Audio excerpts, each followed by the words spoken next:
Expressed in the following program are those of the speakers and the host, and do not necessarily reflect those of Yoakley Scott Corporation and your sports network. Yeah, I've been listening to Jesus before, so can you help me out? Oh, can you help me out? Am I alone?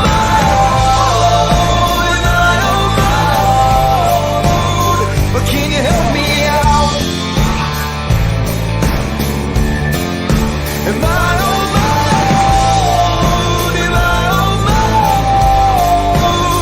can you help me out? Can you help me out? I've been scared to look in my soul.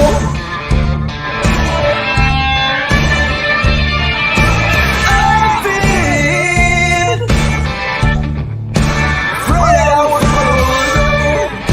Afraid of the things I've been told.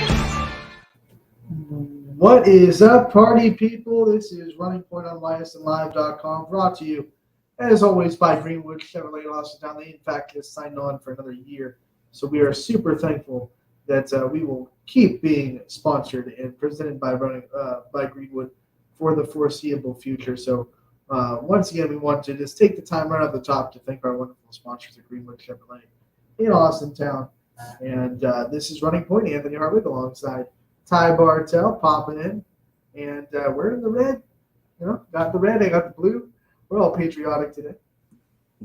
Yeah, and I mean, it's a day before the, I guess, most patriotic you can get with the American football starting in the high school room, starting tomorrow. So I think the excitement is rolling through YSN right now. One more day, guys. One more day. Or for my stage musical fans like me, one day more.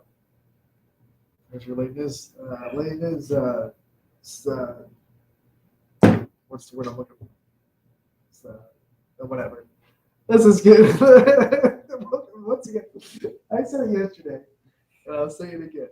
Do not be intimidated by Anthony. He is not a professional in any way, shape, or form. I'm this guy pretending to be a talk show host. And doing your best at it. Doing my best. I'm doing my best. Once again, welcome to Running Point. Today we're going to have a pretty good show. We have Tyler Allen, the head coach of the Campbell volleyball team, coming on at 12:15. Talk a little bit of the Red Devils, that MVAC great here that we know is so good in the sport of volleyball. He'll be coming on for a preview there. And we have Brian Tolmar coming on at 1 o'clock as well. For people that love watching on Wednesdays, for Scotty, I want to remind everyone Scotty is taking a hiatus from our Wednesday segments because he will be coming in on Friday nights for Audible Call, new situation. He can't be coming in here, all the time. So, unfortunately, he has moved his ride to Friday, so he will be down here helping us out with the Audible Call. We'll have the return of Scotty during the winter. Yeah, that'll be exciting too, and I'm sure Scotty will be on to talk some hoops. Very, very much too. Scotty loves his hoops. Scotty loves his everything. He really does, man. Scotty's favorite sport is whatever season it is during that time. I think that's true for me too. I would say about 2 or 3 weeks ago, I started to really now it's let's go volleyball, football, let's go. And I played a little bit of Madden last night to get hyped up for football, and boy was I rusty, Ty. I know, right? I mean, I try to coordinate the video games I'm playing with the season that it is. I'm on 20, so I have Madden 20 because Patrick Mahomes is on the cover. So you got to get the new one. If they're bringing back John Madden, you got to get the new one. I'm not someone that buys into buying the game because how much you don't have to do it every year, but if there's a year to do it, this might be the year to do it. I've heard that it's real glitchy. I've seen a lot of videos that the Madden right now is I haven't really been I haven't been watching anything on the release too. I don't keep too much. Apparently it released yesterday, and games aren't allowed to have even 18 hours where they have glitches. So you have to be glitch free as soon as you're released. That's that. Yeah. Yeah, they usually clear those up in the first couple weeks. But anyway, so I'm on Madden, and I just got my butt kicked. and fantasy mode in the first game I played. Like, I'm in the middle of the season when last time I saved. So I'm sitting there like week 16, and I just got my absolute butt handed to me the first game I played last night. I was like, oh, God. Trying to go for home run plays. You got softball still. Chicago. Like, I could not block Khalil Mack. He had like 5 sacks. He just destroying you and just destroying you. I think it was like 38-6. It was bad. There is a cast of games that's going to be on Thursday and Friday, and with that many games, you get twice as much of the audible call too. So Mike Ackelson going to be on for double duty. This is the 1 week out of the year where we're doing audible call on 2 days. So we'll have the audible call on Thursday. Tomorrow, I guess you can now officially say tomorrow we'll have an audible call tomorrow night for those games, and then we'll have an audible call again on Friday for the big slate of games. I think it's 10 and 23, if I'm not mistaken. 10 and 23 games, 10 on Thursday, 23 on Friday. A total of 33 football games in the next 2 days on the network. And then we do not slack on Saturday either, because we got volleyball and some soccer matches that are going to be on the network on Saturday too. So it's going to be a busy next 3 days, and it's going to be a busy season for our guest that's going to be popping on the show with us here. It is Tyler Allen, the head coach of the Campbell volleyball team. Going to pop him in. Coach, thank you so much for taking the time to join us today. You bet. Thank you for having me. I appreciate being here. Coach, I mean, when Ant and I were talking and previewing this team a couple of days ago, we were really looking at the fact of how young this team was and how many sophomores were big contributors a year ago. Assuming that you're going to be getting some of those back, I think this team's going to be pretty exciting. So why don't we start off right there and meet the team for this 2022 edition of the Red Devils? Well, we're definitely excited for this season. We only lost 2 girls last year, had 2 seniors. We only have 1 senior this year. So a lot of starters that we have started from their freshman year on. So lots of varsity experience, a lot of club experience with a lot of the girls. Just the culture change in the past 3 years just has been unreal. All the girls, they're buying in, they're putting the time in. They're at every off season. We go to jump stretch twice a week. So the girls do that over at the Youngstown YMCA with Carla Rosa. They're working their tails off. They have open gym twice a week. A lot of summer league they did this year. But just all the girls are showing up. They're all bought in, and they're all excited for this season. Coach, I had a chance to see you guys a couple of times last year, and the last time I saw you was the tournament win against United. And what I noticed really quick about your coaching style, man, you have poured like your whole energy into this team. You're so passionate about their success, and I think it's what the program needed. So, one, kudos to that, and I love seeing coaches that pour into their programs the way you do. But when you took the program over, how important was it to you for the next 2 months of volleyball to pour everything you have into this program and show the players that not only do you care about their success on the court, but you care about them as people too? With a lot of our girls, that's the key. We have a great coaching staff. We have all the pieces put in place. Our girls know that we care about them. They know that we're going to put the time in. All of our coaches, whatever they need, we're there for. It's great where they're at. Again, we're just excited. The girls are bought in. Again, huge culture change from when I started coaching to where we are now. When I started coaching, we didn't have many players that knew the game of volleyball. And I had girls that I were trying to get ready to play at the varsity level, to put on that court. And now I'm, a good problem is I have tons of girls that I can put in at any time that know where to play. They know where to play multiple positions. And then I feel comfortable putting in our lineup if we need a change in energy, if somebody's struggling, I have girls that are going to step it up.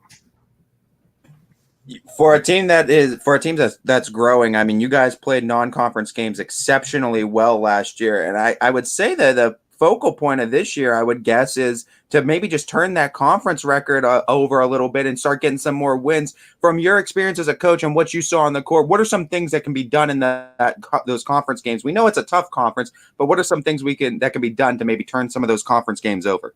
It is a very tough conference. We have Crestview, newly added, Garfield, newly added. Definitely really good teams. Brookfield's always a tough team. LeBray's tough.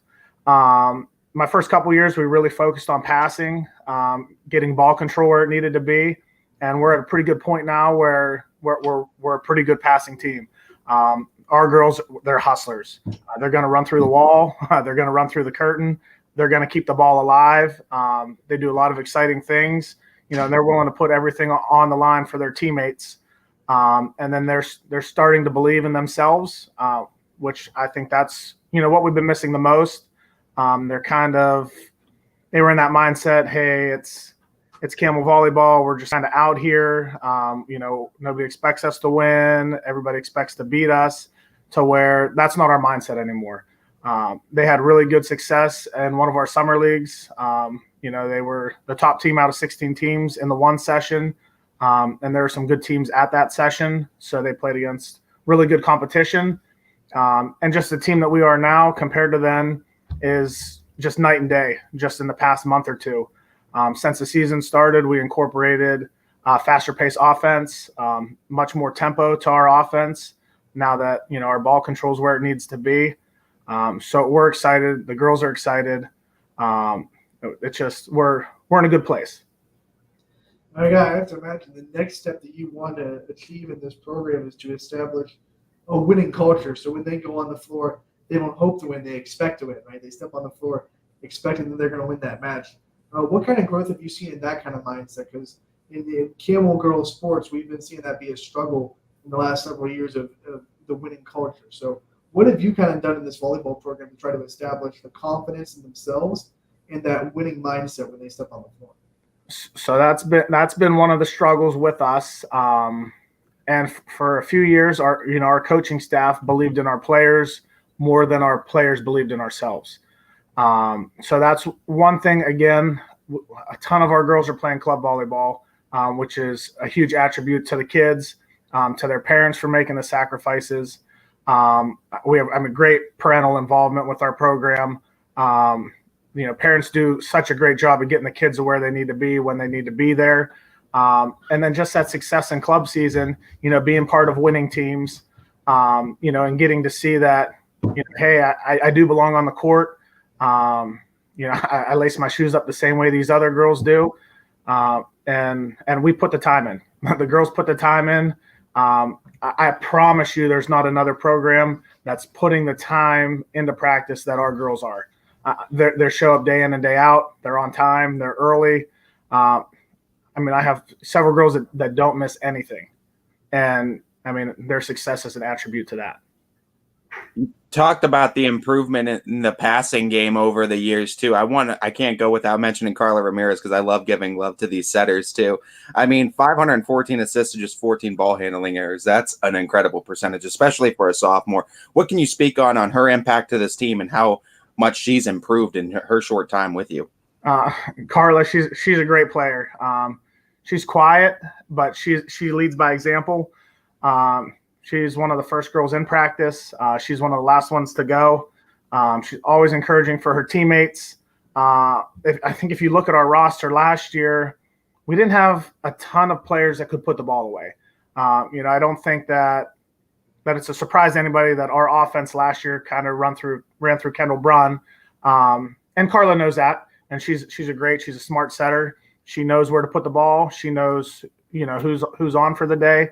And she feeds those players that are going to put the ball away. And we're excited for this year is, again, with the faster tempo offense and with the development of a couple of our outside hitters. We have Andrelis Diaz. She's a junior. She's not real tall, but her vertical is unreal. We just had her vertical done this summer, and she has 33-inch vertical. We have Syra Cross, excellent passer. Her attack is very explosive. We have a sophomore that's going to start varsity for us at middle, Kyah Coleman Clark. Her sister used to be a setter for us about 4 years ago. Just both athletes, and she's just buying into the program. She was very, very immature for like a practice standpoint, but she just showed so much more maturity this year. Again, she's one that used to maybe be late a little bit, but is now early, on time, great communicator, putting in the time. We're excited. We have tons of options hitting wise this year. And then obviously with our passing, that helps get our offense going. And like I said, Carla does a great job. She knows where to put the ball. She gets to every ball. She's kind of our one girl that kind of goes under the radar because she does what she's supposed to do. And I think she's our most consistent player. So yeah, that helps. For you, what makes coaching in this Campbell community so special, and what do you think makes the community of Campbell so unique? Well, I love it at Campbell. I teach there, physical science and environmental science. So it's nice having all these girls for class. And not all of our athletes have the best home life.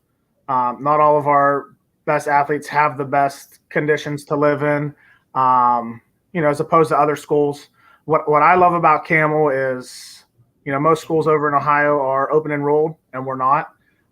So our team's homegrown. We're not bringing in girls from other schools. What we have is a testament to our girls putting the time in, working, getting better. We're real big on family, working for each other. All of our girls get along. We don't have drama on the team. That's one thing we really look at. And that's one thing that's been really good for us. And the girls buy in, and they just love each other. I want a follow-up question because the reality, like you said, is some of these girls don't have the best living conditions or the best home life. So how much kind of pride do you take that this team is almost their escape? Like they can come to you in this program and kind of be a release for what they have to go through when they get out of the gym or they get out of school. That's got to be a lot of weight on your shoulders and a lot of respect given to you and to that situation. It is, and again, that goes back to our girls. They're putting the time in. They know that we care about them. They know that this is much bigger than volleyball. And again, our coaching staff. I mean, we put in the time, and the girls follow suit with that. Our success is because of them. They've given up tons of what they used to do. They've taken all those excuses. They've taken all the obstacles, all the problems, and they've set those aside. And they've done a really good job finding solutions to those issues, to those problems, to those obstacles, hurdles. And it just shows how much that they want it and how much that they do want to succeed. And again, we have a very unselfish group of girls. And we have lots of girls on the team that would give up individual success for team success. I also want to give you a chance, since we're on the topic, shout out the coaching staff that you're going to be bringing this year that's going to be helping assist you with those practices and with the team this season. Well, first, I just want to give a shout out to our one senior, Angelia Matzi. We have one senior this year. She's doing an excellent job. She's projecting it right side for us. We're working on her to be a big block for us and to kind of help set our defense. As far as coaching staff goes, a lot of shakeup this year in the coaching, but a lot of good shakeups. 7th grade, we have Ashlyn Cleveley. She was our 7th grade coach last year.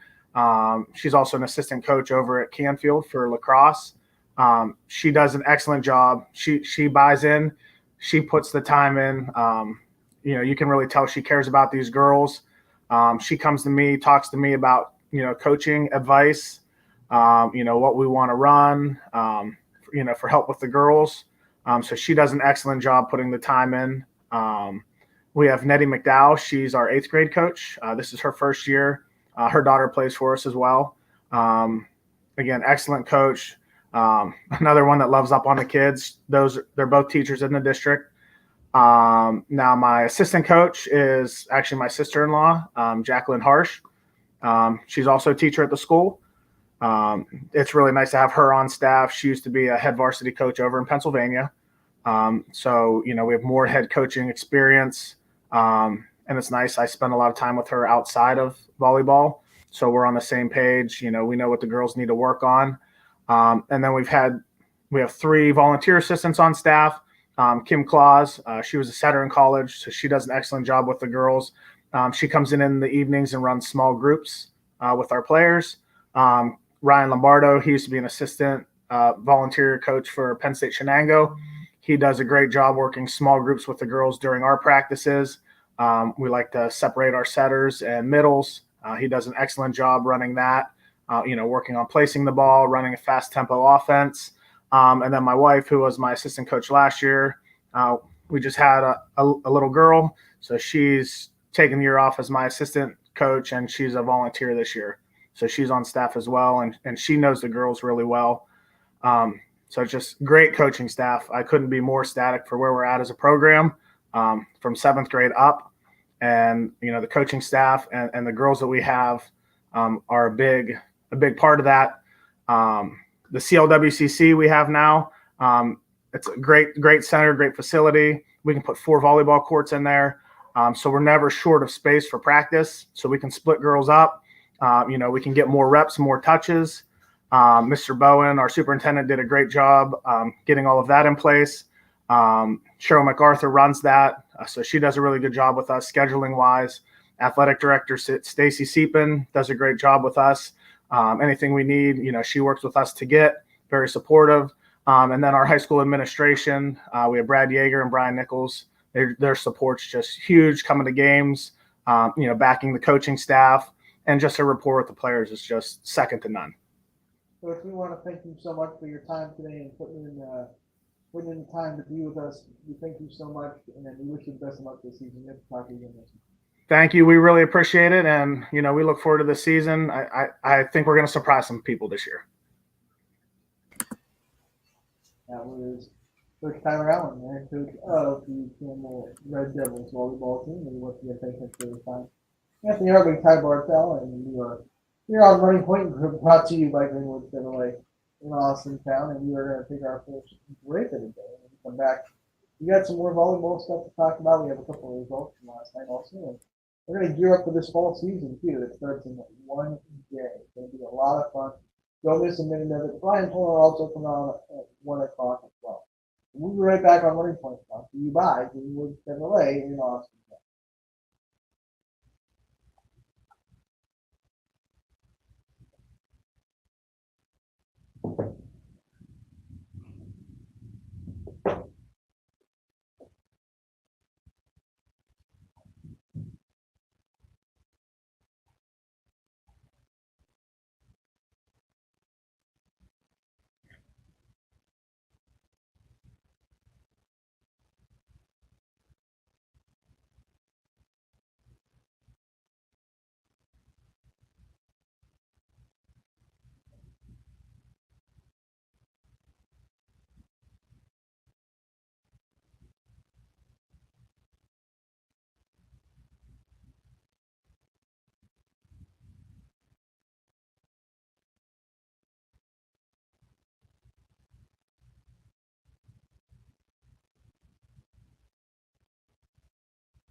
Every customer has a story, and at Greenwood Chevrolet, we are committed to making sure it ends with you in the right vehicle.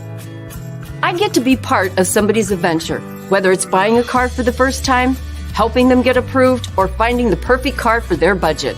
I'm proud that people trust me with their finances. They trust me to take care of them, and they trust me with their story. I'm Tracy, and I'm ready to go the extra mile for you, only at Greenwood Chevrolet. We are Kent State in the Valley. Start and finish one of more than 25 bachelor's or associate degree programs, or start one of Kent State's 280 majors. With low tuition, public, and plenty of scholarship opportunities, we will help you maximize your education and minimize student debt. Enjoy the benefits of a smaller campus with all the opportunities of a large university. Save money, stay close to home. Apply today by visiting kent.edu/Trumbull. WRS Wealth Advisors is the area's premier wealth and retirement specialist. With our combined 70 years experience, WRS Wealth Advisors is the area's premier wealth and retirement specialist. Call 330-965-0370 to learn more about our individual and corporate financial planning services, or visit WRSwealth.com. Good luck, athletes! Quality, customer service, and integrity. Those are the 4 words that have driven our success since 1957 at Joe Dickey Electric. Joe Dickey Electric is one Mahoning Valley landmark business that stays current with the requirements of our customers. Family owned and managed, we are an electrical contractor and energy solutions provider. Every member of our team adds to his or her skill set through ongoing training. Residential, commercial, industrial, automotive, and more. We keep ahead of the needs of our customers with a fleet of more than 50 vehicles and 24/7 emergency service, so you're never left in the dark.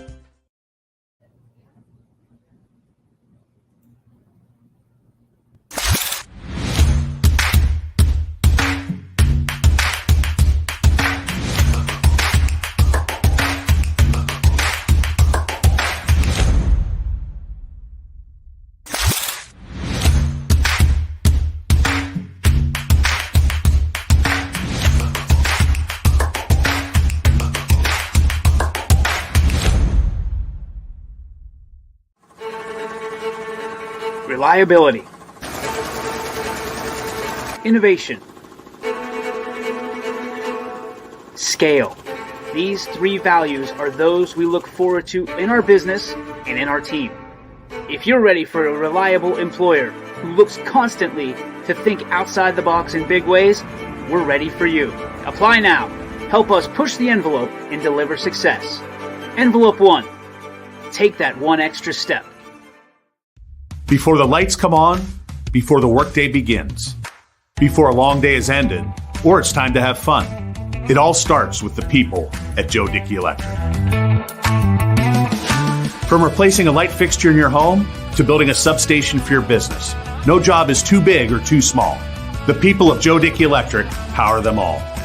Joe Dickey Electric, over 60 years of powering the Mahoning Valley. You're not waiting to see what the world has in store for you. It's more about what you have in store for the world. All you need is the opportunity. All you need are the resources of a large university and the advantages of a personalized academic setting where you can experience new worlds in the arts and sciences, business, and education and make them your own. We are where you shape your future. We are Youngstown State University and proud. WRS Wealth Advisors, the area's premier wealth and retirement specialists. Located on South Avenue in Boardman. Welcome back to Running Point on ysnlive.com, brought to you by Greenwood Chevrolet in Austin. Apologies for, I guess, the audio issues we've been having. I don't even know how. I sound good on my microphone, but I mean on my headphones, but I've been being told that it is not coming through very well. And there was no sound on the commercials. So You sound a lot better now, that's for sure. I am sounding better. Yeah. It's clear. It's normal. yeah, sounding good. Okay, well, then I'm going to assume that we fixed the issue. And, yeah, awesome.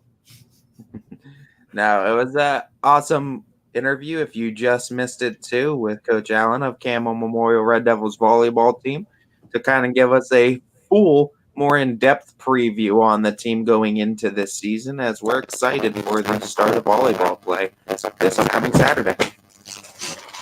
Ty, let's get into one result that came in from last night. We had a soccer game go final with girls soccer opening the season for South Rankin Springfield. The two rivals, they had to settle in a tie, and both goals came in the second half, as it was Maddie Page recorded the assist, and she got the goal to bring on the home for the Tigers in the second half, and then late in the second half, Devin Sauerwein scored a goal for the Raiders to tie things up, and they would end deadlocked. Some of their stats from the night: Caitlin Capelli had 5 saves in the goal for Springfield. Hannah Ball had 10 saves in the goal for the Raiders. Springfield will be back in action on Monday night as they travel to Salem. South Rankin will be on the road as well as they travel to Boardman. So the rivalry has to end in a tie, which means it all comes down to tomorrow night. Yeah, I mean, it absolutely does. So, I mean, you look at that, it's just, it already kind of sets the tone for what to expect in fall sport. They don't play each other in volleyball, and I'm pretty sure they're not set up to meet on the golf course. So I think it's all coming down, as far as the fall series between South Rankin and Springfield, all coming down to the football, because soccer tie. So there you go. I mean, actually, look, I don't know if they're playing each other in boys. No, I don't think Springfield has a boys soccer team. Now that I think about it. I mean, you look at, I don't think they do. Yeah, golf and boys and girls soccer. Could be totally wrong, and if I am, I apologize. I'm not, the all-knowing genie, but I think you're right. Pretty sure Springfield has boys golf, volleyball, girls soccer. It's because everyone else is on the football team.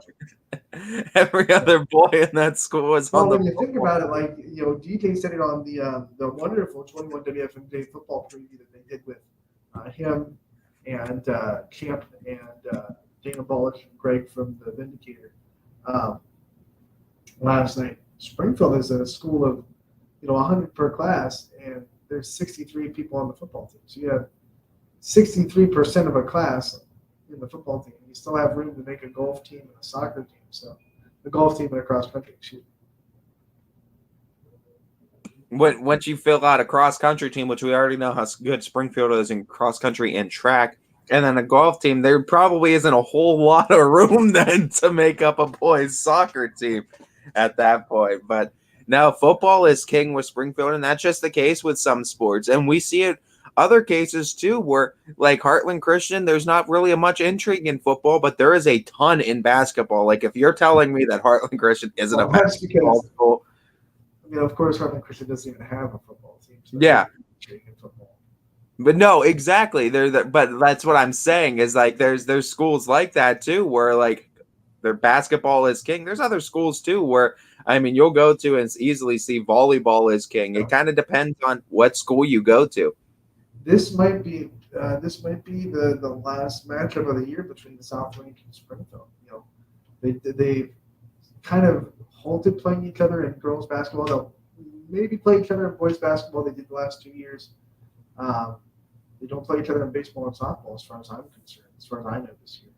So this might be the last matchup between South Rankin and Springfield on the football line. And last matchup of this school season, not last matchup ever. It's not like this is they've done it after this year, but like as far as sports go, not a lot of the sports are playing each other on the field. So I think girls soccer ends in a tie, and we know football can't end in a tie. So someone's gonna win. Springfield's looking to give South Range a receipt after last year's football game too. So that should be a fun game. They got the whole like machine spitting, like remember those old school machines, the handheld machines that spit out the receipt. It's swirling. It's got like this long 10-foot long receipt. It should be fun. Second matchup in a row to kick off the season between Springfield and South Range. It's awesome because it used to be the end of the season. It was Springfield, right? So that's when you kind of put your rivalry games into the season, get everyone excited. But now all of a sudden it's like non-conference, let's hit them right at the top. And even the year before COVID year screwed up the matchups, but I think the year before COVID, they played each other to start off the season as well. Yeah.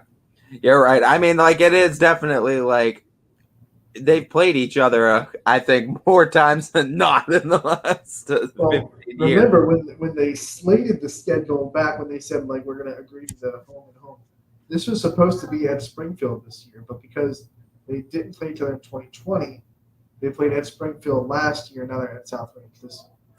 Get it back on track. So it's all hooey. Because it was supposed to be at Springfield 2020, at South Range 2021, back at Springfield this year 2022. But they didn't play everyone wanted that 2020 matchup between. That was the one that everyone was like, "Let's go!" They wanted to get that in any way that they could. That would have been like, I think, of the last 3 years, you could argue that the best team. Obviously we haven't seen this year. So of the last 3 years, those two teams are probably the best that those two programs had to offer.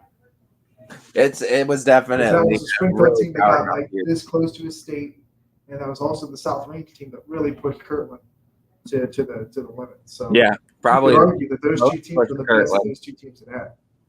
Yeah, I mean that would have been a fun matchup, but COVID ruined a lot of things. Dang COVID, what are you out here doing? I think quite a few teams had a bone to pick with COVID. I think you could ask the Ursuline Irish in 2020 about the bone they had to pick with COVID in that one. That was a whole fibula bone. Yeah, they was the thickest and densest bone in the human body. There's an anatomy lesson of the day. I promised you it. I never promised it. Actually, I don't know what I'm saying. And we do it. I'm telling you, this whole audio situation is throwing me way off. So let's get back on track. We got the soccer score in. Once again, South Range and Springfield girls soccer tie last night to open the season 1-1. Both goals coming in the second half. It was Brianna Holt that got the goal for the Tigers, and then late in the second half, Devin Sauerwein got a goal for the Raiders to tie up the game, and it would end in a tie. The Tigers and the Raiders are both in action on Monday, as they're both on the road too. Springfield travels to Salem, and South Range will go to Portland. Should be fun to see what both these teams are able to do. We know both really good programs too that usually produce solid teams, so I'm excited to see how it turns out for both of them. And when Brian Tolar comes on at 1 o'clock, we are going to recap the Canfield Invitational and preview the Cardinal Invitational coming up on Friday. So we have some golf results. They've been trickling through the website as well. Waterloo Golf is off to a pretty good start. Middle Ridge Golf is off to a great start, playing down at Old Mill Golf Course in Lake Milton. They've been playing there for a couple times. They beat Springfield the other day. They're 3-0, 2-0 in the conference to start the season, so they're off to a great start as a golf program. Boardman girls are off to a good start. They had a tough trip all the way down to where were they? They had a long road trip on Monday, and they struggled. But the first two matches that they played of the season were good wins against Edison and then a try to open the season. So Boardman girls are off to a good start in golf. We see Jackson Milton put up some good golf scores as well. So we're starting to get some golf scores trickling in every now and then. And we know that in the next couple of weeks they'll be going full steam ahead as well. We're excited for it, as Brian Tolnar is going to be able to kind of bring it in, and we can kind of talk to Brian Tolnar about his excitement too about the golf season starting and having all these high schools come through Mill Creek Golf again and getting newly acclimated with some local talent once again.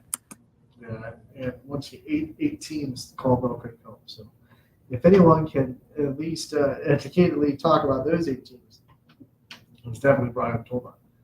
Oh, absolutely. He's right there up close and personal with a lot of them too. And if there's anyone you want assessing your game that could truly give you some great tips, that's the guy.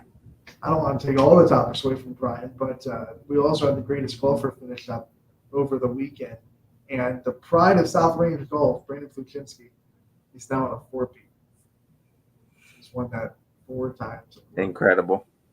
He is something else. I mean, that's just it's incredible too to sustain that kind of success over that many years. That's incredible. He also has the South-ranked record for most threes put up in the game. Just holding records left and right.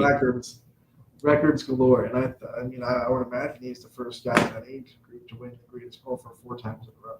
6 total, I think. It's 4 in a row and 6 total. That's incredible. What a feat. What an accomplishment to have, too, under your belt. But they had a bunch of winners from all the different age groups, women and men golf. So it was a great weekend for the greatest golfer as well. You love to see the high participation numbers in golf, too. And I mean, from both sides, too, women's and men's, like you said, it's a growing game and a lot more people getting involved. Remember that I just want to keep an update on coaches that we have confirmed for future interviews. We had Coach F from Edison after miss yesterday. We have rescheduled with her on Monday at 12:30. So Monday at 12:30, we'll reach out and we'll get back into Edison volleyball. And then, of course, tomorrow we have locked in Coach Coleman from Edison as well. So we're still shining light on Edison. We love Richmond Edison, and we're going to shine light on their football program tomorrow. And we have rescheduled their volleyball coach, Leah Aft, for Monday at 12:30. So we're going to get right into these Wildcat communities again, too. And Coach Colopy, no stranger to the show, so we'll get a chance to talk with him. I think he's been on once or twice. Yeah, he's been on a few times for wearing a few different hats as well. So, I mean, he's going to hat, different. It's the same Edison hat. It's just a different, different uniform. I think different coaching hat, I guess. Yeah, is what you would say. Different uniform. We'll ask him that. That'll be a question. Like, do you wear the same hat during your football, like literal hat, like this is the same one, or do you switch hats for seasons? Sometimes you'll see some of these high schools use different logos depending on the sport, like an alternative logo, or one will use, like, if they have 2 or 3 logos a school does, one team will use one for one sport, and vice versa. Salem does the SQ for baseball. Yeah.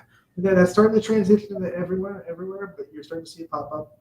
But, for a while, it was like that was their baseball hat, and they still used the Quaker head and the block Salem for everything else. So that SQ is starting to pop up, which I kind of like.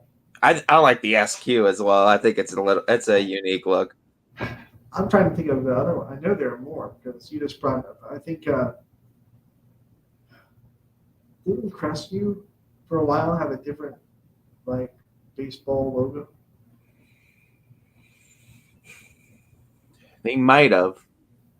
I don't know, because I'm trying to think of anything that's not the CR for Crestview, because I mean, CR takes for some reason I remember going through our years of contemplating going through our logos and our graphics and remembering that baseball logo doesn't look like Crestview's normal logo, and I think they used a different logo for their baseball. It's very possible that they do. You could be like East Canton, just have a whole different logo and a whole different name for your girls basketball team. Yeah, we're the Hornets everywhere except girls basketball. We're the Wizards. Yeah, there you go. I know, right? That's still. That's probably the wildest example of changing your logo in completely changing our name. Yeah, completely changing a name for that sake. But yeah, there's other instances I think of it too. Fitch is one that immediately comes to mind. I think their boys baseball team used more of the little curly F. Yeah, the scripture F. While everyone else has been using that block F a lot too. That's been utilized. Block F is kind of making an insurgence. You know what? And for some reason, I feel like that Crestview logo you're thinking of too. It's C. I feel like it was a block yellow C. I think you might be right because I feel like one of their ball caps was a yellow C because they wore it with their yellow C. And I think that for baseball they had the Indian Guardians. Not now. Now I don't know if it was an all the time uni. It might have been like an alternate, but I do think you're right. They had a block yellow C for a hat for one of their uniforms. I remember when we would make the graphics and we would. For baseball, there would be a different Crestview logo. When I was getting used to doing it, it would throw me off. I was like, what logo is that? It's not good. That's Crestview baseball. Oh, Okay. And I mean, which also uses the script deck. That's a good call. I kind of like it too, to kind of try to set yourself apart from the other teams too, to not be still in the same family, but kind of be unique in your own right within that family of teams. I think baseball is a cool sport to do it in because you can put different logos on a hat. Usually, I'm never a huge fan of like mascots on hats for baseball as much as I am for like straight letters or scripture letters like that. Like that's why like an SQ is way more appealing for me for like a Salem baseball cap than maybe you're saying that as an Indians Guardians fan, and the most iconic hat for that is the Chief Wahoo on the. I know that's the most iconic one, but man, I like the block C better. I like the block C better. I mean, that's always been preference. I've never been a huge fan of. So if you were to pick an Indians hat, you would ditch Wahoo and put the block C on. I would do the block C. They also had the in scripture I that they used to wear at one time. I think probably 10, 12 years ago now. But it was the first time they tried to get rid of Chief Wahoo. That was their replacement. The script I. I thought that was cool too. I thought that one looked good as well. I mean, I just think the lettering just looks a lot better too than logos like that. Like I'm not a huge fan of like the old Baltimore caps that had like the bird on it, the Oriole. I like the O. I like the O way better. Yeah. Okay. Fair. I mean, that's always a preference. What about helmets? Like because the Orioles still have the Oriole in the helmet, right? Not the O. Like baseball helmets, yeah, I don't know. Like I thought you were referring football helmets. I feel like the baseball helmets, because I think the Orioles still have the Oriole face on their helmets, don't they? And the O on their hats.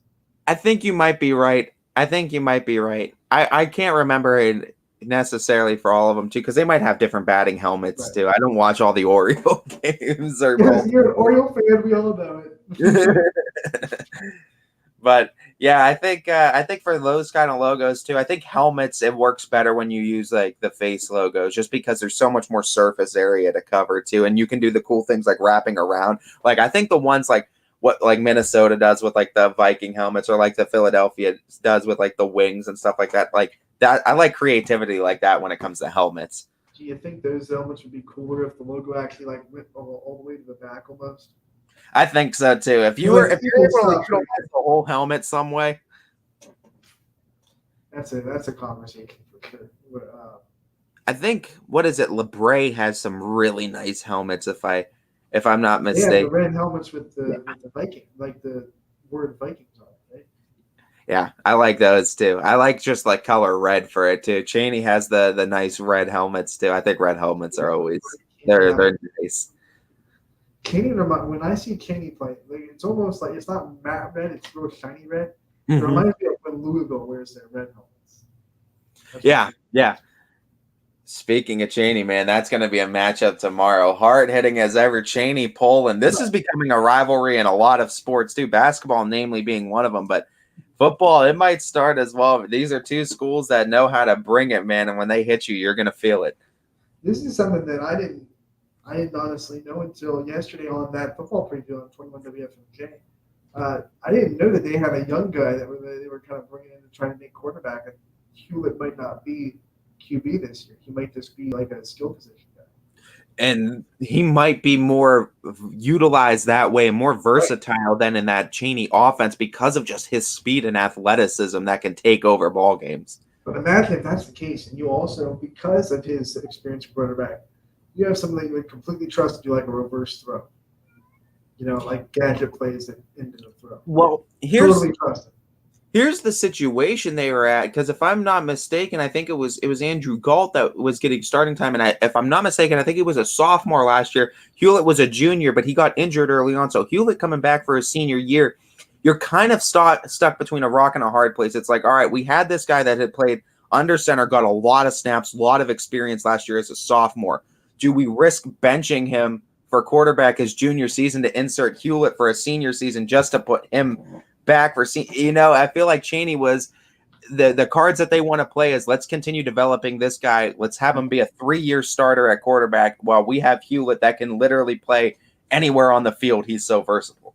So then the name that the Greg from the Vindicator brought up wasn't Andrew Galt either.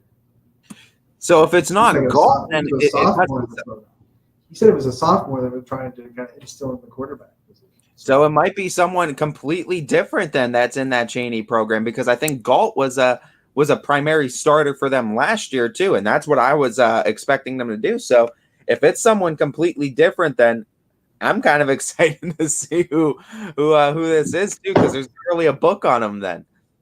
I was like, who? He said I'd be calling the coaching staff down there and be like, hey, need some insider. I have a fantasy league to get to. We are utilizing fantasy, so. Get Coach Antrim on the phone. We gotta now give me an in-depth look at this QB, please. Doing some insider trading. I don't like this. Ant's gonna call cheating if I win the fantasy league against him in 1 week. He beat me in everything that we've made in competition, so I wouldn't be surprised. It should be fun. Even beat me in softball things. Like that really upset me. Really upset me.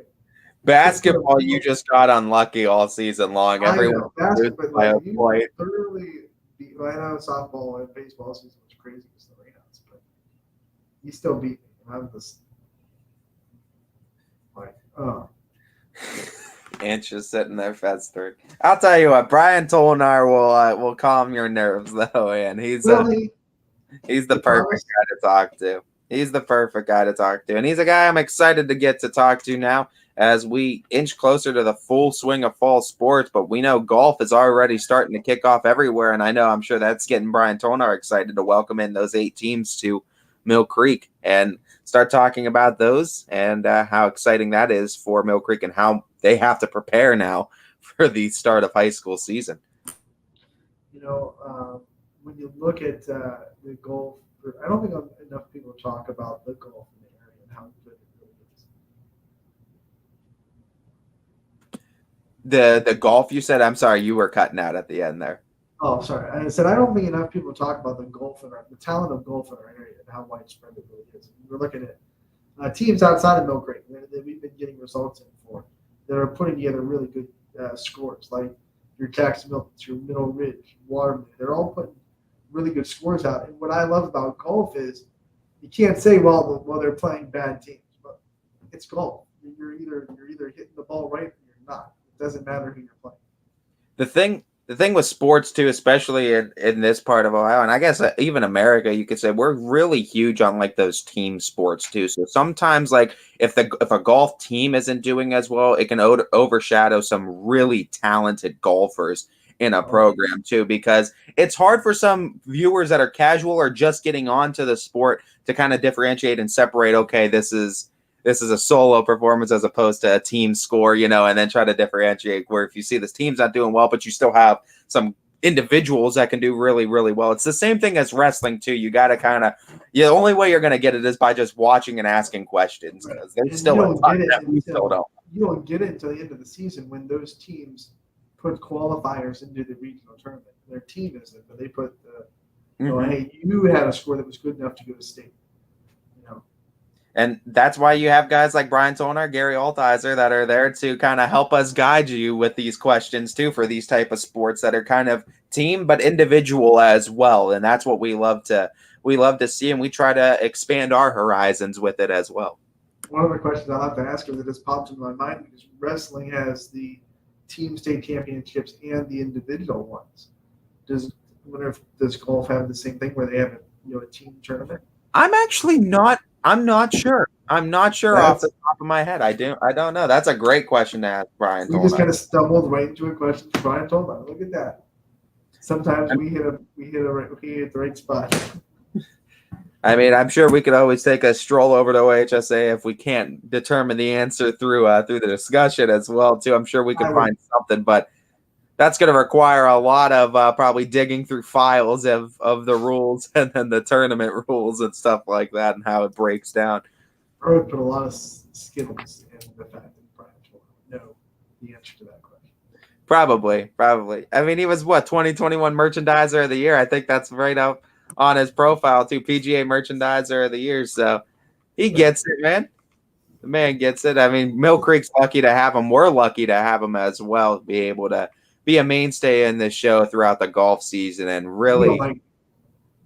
We don't like name dropping, but Brian Torres or something. Yeah. If you haven't been paying attention to his tips of the week, you got to make sure you go on YouTube too. And if you subscribe and hit that notification bell, you'll make sure you have all those videos updated. But I think we have exactly all of those videos that he's released now have been up on our YouTube page too. Up to this point today, that all of them are going right up on YouTube. Today's will be up later today. It's not yet, but as you can imagine, we have been crazy in the HG right now, getting ready for fall sports. But we will have that up today, like we do every Wednesday. Just couldn't quite find time to do it this morning, so it will be up today. You can go ahead over to the YouTube page and check out Brian's latest tip. Should be fun too. Like I said, all those tips too get dropped on the YouTube page, and you can find all the old ones there as well. So if you want to watch the series from the beginning, you can watch it right there.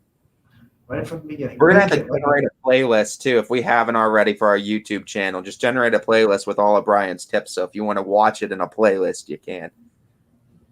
Why are we just now thinking about that? We need to That's a failure on my part. That's all right though. I mean, we can throw them all on a playlist because that's what you need to do. You can just click it and watch all the. You are live on Running Point. Thank you so much for taking the time to join us today. Hey, no problem at all. Pleasure. It's my favorite part of Wednesday. Brian, I mean, let's start right there. Ant and I were talking about the start of fall sports, and I'm sure for you guys at Mill Creek, it's exciting times knowing all those teams that come through and play. What do you guys have to do in preparation for the start of high school golf season, and how excited are you to bring in all these local golfers again?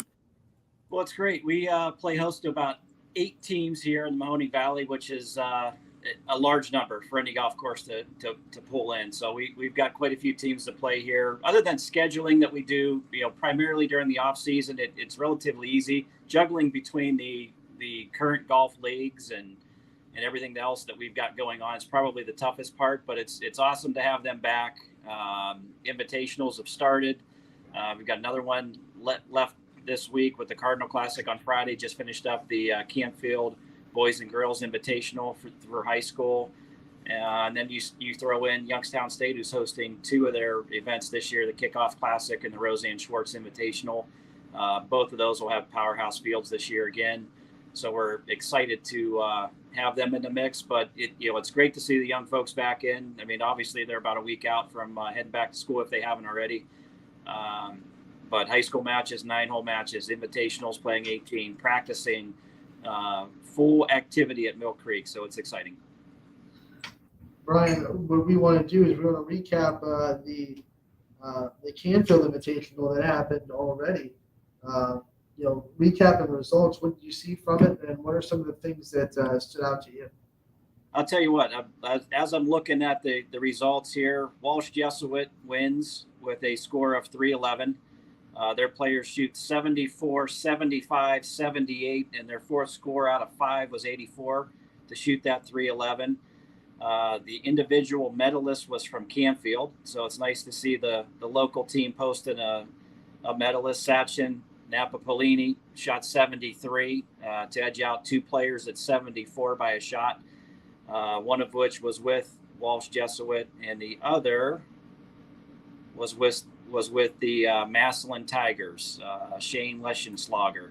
So you've got a lot of great teams that competed in the boys division. You had Warren JFK had 2, Ursuline, Walsh Jesuit are winners, who are very loaded from top to bottom, one of the better boys teams in the state. Springfield Spartans from up around the Cleveland area, Massillon, Marlington from Alliance. You have Lake Catholic, Hallen was a local. Campfield fielded 3 teams, so their depth is pretty strong as well. And then Boardman Spartan, Zach Ganser shoots 80 to lead the Spartans there. Not one of the teams that we're used to seeing from Boardman. They graduated a lot of players last year, so the depth isn't quite as there for Coach Terleski like it normally is. But, the rest of the teams hung in there. JFK shoots 320. They were, closely behind. Ursuline Irish 330. And then your A team at Canfield basically came in second with a 317. So, all really good scores. Level of competition was strong, and great playing. As they finished up, this was the first year that we've hosted them here at Mill Creek. Traditionally, the boys had an event at Tippecanoe, so it's the first year they've come over here, and the girls' event was completely new. So they've never done an invitational before. And I'll be quite honest with you, Coach Dean Connolly, who set up the Campfield Invitational, had some of the biggest powerhouses in Ohio and Pennsylvania combined. If you look through their stats, they had Dublin Jerome, Erie Cathedral, who was a state champion, Erie McDowell, Hickory Hornets. So I believe I've won 2 in a row now at Hickory. Obviously coming off their state title. Independence was another state champion last year for the girls. Allen Tigers, Kent Roosevelt, and Ursuline, round out their field. But I mean, probably one of the best fields for a girls' high school event assembled from top to bottom. The winners this year were Dublin Jerome. They had 2 teams in there. The first team shot 298, unbelievable score. And then their B team shoots 326 to come in second. So, I mean, talk about depth at one school. Probably the best girls team from top to bottom. And they had a 2-player out on their A team. So, their scores, go 72, 74, 75, 77, and they threw out an 80. And that's without their 2-player playing. So, I mean, that's unbelievable for a girls high school team to shoot numbers like that. And then their B team shoots 79, 80, 82, 85, and tossed out an 88 to come in at 326. Leading the individuals was Hickory's Sasha Protracco, who's played in our AJGA event a couple years now. I mean, just a great player. I believe she's going into her either junior or senior year. So she's been around, Hickory's team and on those state title champion teams as well. Followed by Luciana Masters shooting 80 for them. So, I mean, top to bottom, they were strong as well. But, I mean, nobody's touching Dublin Jerome. Best girls team I've ever seen in 23 years of being a golf professional or a high school coach at any level, whether it's boys or girls. Those scores are unbelievably phenomenal, and I don't see anybody touching them in the state of Ohio. So, I mean, hats off to Dean Connolly. He put the strongest field I've ever seen assembled and got state champions, 2 from Pennsylvania to come over and 2 from the state of Ohio to come up from in the Columbus area. So, I mean, talk about wow factor. And then Jocelyn Zhao from Campfield on their A team breaks the school record, shoots 75 yesterday. So, I mean, Campfield's in good position as well, but it's hard to compete when Dublin Jerome's throwing up, 4 scores in the low 70s. Sub 75, and their B team shooting in the 70s and low 80s. But I mean, top to bottom, wow. I mean, holy cow, Dublin Jerome. I mean, talk about really lighting the golf course up. Now, Ant and I were having a discussion prior to you coming on, Brian, about how the whole tournament breakdown is for HSA once the season is concluding. I know wrestling does their state champions for a team, and then they do the individuals. Do we expect to see the same thing from golf year to year? How does that whole tournament-wise break down at the end of the season? It's the same for golf. Generally what happens, and I'm not sure what the spots are for each district because it's based on enrollment and the numbers and all of that. But, traditionally you'll have a sectional event, and the low 4 teams will make it out of sectionals, and the low 4 individuals that were not on those 4 teams will make it out as well. So you have a individual component that the team may not have played well, but the 1 or 2 possibly shot low scores.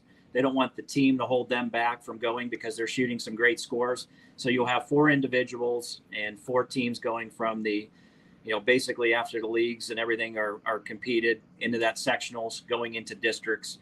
From districts, it's generally depending upon which district you're in, 3 or 4 teams get out of there as well. So it's the low, 4 teams along with those individuals as well. So, you can qualify as an individual or you can qualify as a team, 3 or 4 slots, depending upon where the population is at. So you're going to see that between the boys and the girls all across Pennsylvania and the state of Ohio. So, you have 2 paths to get out. If your team is not up to the level that one player would be on a team, they have the opportunity to get out as well. So it doesn't really limit them on holding them back if their team doesn't play well. Yeah, and that's what we were talking about, because there are bound to be some teams that don't have the roster to compete at that level, but they might have one player that is setting the world on fire that they still have a chance to go and compete for a state championship. Absolutely, and that's one of the unique things about golf. It's an individual sport. There's no doubt about it. But if you don't have the depth, I mean, like Dublin Jerome, I mean, those I feel bad for their B team, because they're going to have some great players that are probably the top in the state that aren't going to make that starting five, because you only get 5 spots and you take 4 scores. So they're going to leave basically their 6th player and a whole team out, basically, if you think about it. So, some of them are just as good as, the top 5 in any other team that would be qualifying. So, I mean, talk about tough decision if you're a team that has that much depth. Now, I've not seen any teams that have 2 teams worth of depth and a 2-player out and the whole 9 yards. So it is a little bit different from that aspect, and it's got to be a tough decision for the coach to figure out, hey, who's your starting 5? The top that came in, or the 2-player that's out with an injury or out with some other reason. So you do have that pathway, individual and team, which makes it very fair to the teams that don't have the depth and don't have the players to be able to make it out as a team. So the individuals still have a shot and still have a chance. They want to get the best players at the end of the day down at the state tournament, and their format certainly lends to that. So here's another question: like a team like Dublin Jerome, they're going to send 5 players to state. Yep. Those 5 individuals don't go into the individual state tournament, right? They're just there for the team. So like if you qualify as an individual, do you have to be better than those 5, or they're going to be scored as a team too? No, you're playing as individuals. Like those teams, when they go down, they'll all have a shot at the individual title as well as the individuals. So they're all playing in one pool. They just don't. The individuals won't have a chance to win as a team. That's all. All right. Gotcha. And Brian, I know also too, besides the golf, there's still a ton going on at Mill Creek too, especially the coming weeks of August. I want to give you a chance to highlight some of the things I see on your social. You're sharing a ton of things all the time too, so I want to give you a chance to recap it for our watchers and listeners right now. Yeah, we have we hit probably the busiest part of our season: July, August, September, and October. Believe it or not, our back half of the year has traditionally been a little bit stronger and more acclimated with golf outings. We just finished up the greatest golf for the Valley on Friday and Saturday here. We've had some round 1 action for everybody, and then the courses that we didn't have room for on Saturday played here on Saturday. So they had the opportunity to play Mill Creek to be able to qualify for the Lake Club on Sunday. So between that, we had a 144-player golf outing before the greatest. I always want to say Vindy's greatest because that's how it started, but it's the greatest now. Separate franchise. So, to have them play, Saturday afternoon to make that cut and qualify for Lake Club is pretty cool. And then we had some videotaping with some awards that we received that are going to come out and be acknowledged in the fall, Monday and Tuesday, along with the boys and girls invitational from Campbell that just finished up yesterday. So now we're in the prepping mode for the Cardinal Classic, which Cardinal Mooney High School is the sponsoring school for that. I believe they have about 14 to 16 teams that'll take place on Friday. Here we're waiting for the rosters to come over and then to get the scorecards, the leaderboard, the roll sheet, the golf course prepped, and pin assignments prepped, and ground under marked, and hazards marked, and all of that. Before we head into the weekend, we're hosting the Cheney Cowboys Once a Cowboy tournament. They have 1 golf course booked completely, and they're sending out about another dozen or 15 teams on the other side with some of their overflow with alumni that are in for the weekend. So, very busy weekend.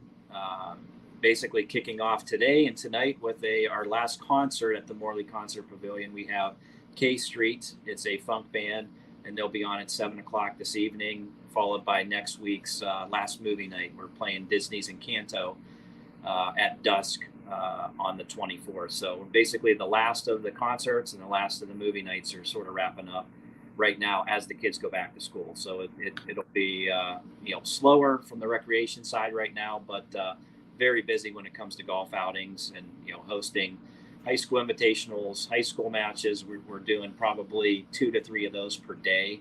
A lot of them like to get it out early when school's not in session because they can play in the morning or early afternoon. So they have the day to enjoy, and then the rest of the summer before they hit the match schedule, basically after school, which will start, next week sometime. So very busy for us at the end with the Youngstown State events, and we got another U.S. Kids event coming here in October. And then our tournament, which we wrap it up, called the Snowbird Scramble on the 14th this year, that weekend. So we kind of tie that with the Cleveland Browns and Pittsburgh Steelers game. They go out, we tuck the pins on some tough spots. So we're filling that up. We've got our Pga Hope Program in October on the 3rd, 4th, and 5th. We actually have that sold out with a waiting list right now, as well as our fall camp, which will run on Sundays in October, starting around the 15th, all the way through the end of the month, where we'll have 2 days of full instruction here, short game, long game, and then we'll play a scramble with the kids, getting them on the golf course down at the par 3, the latter part of that event. So winding down a little bit, we got our ladies 7 at 7 banquet. Our league wraps up there on Thursday night, and then we're off to the races with the golf outings. I call it golf outing season basically when July and August come here. Ryan, you brought up the greatest golfer, and I think we'd be remiss to not bring up Mr. Plekinski. And he did it again.